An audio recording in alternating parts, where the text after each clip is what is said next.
Le ministre du Travail, de l'Emploi et de la Sécurité sociale, Faisal Ben Taleb, a révélé que le nombre de femmes bénéficiaires des indemnités journalières liées au congé de maternité a atteint environ 131 000 en 2024.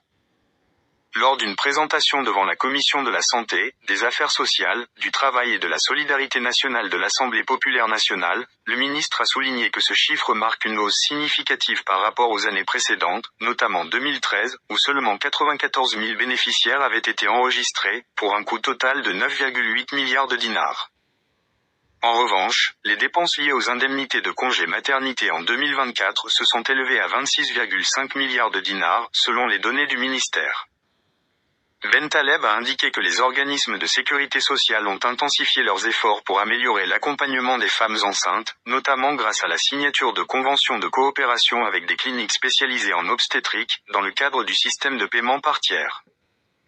À fin 2024, 172 conventions avaient été signées par la Caisse nationale des assurances sociales des travailleurs salariés, CNAS, tandis que la Caisse nationale de la sécurité sociale des non-salariés, CASNOS, en comptait 104. Dans une démarche de modernisation des services, le ministre a annoncé le lancement d'un nouveau service via la plateforme électronique, El-Ana, permettant aux femmes salariées de déclarer leur congé maternité et de déposer leur dossier de demande, à distance, sans avoir à se déplacer.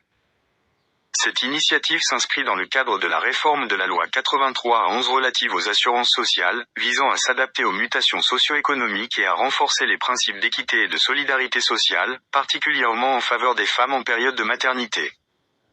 Rappelons que lors d'une séance plénière à l'APN le 14 mai 2025, le ministre avait présenté un projet de loi modifiant la loi 83/11, prévoyant l'extension du congé maternité à 5 mois, contre 3 mois et demi actuellement, avec une indemnisation à 100% du salaire sur une période continue de 150 jours, au lieu de 98 jours. Le texte inclut également des dispositions supplémentaires pour les mères d'enfants atteints de handicap ou de maladies graves, avec la possibilité de prolonger le congé de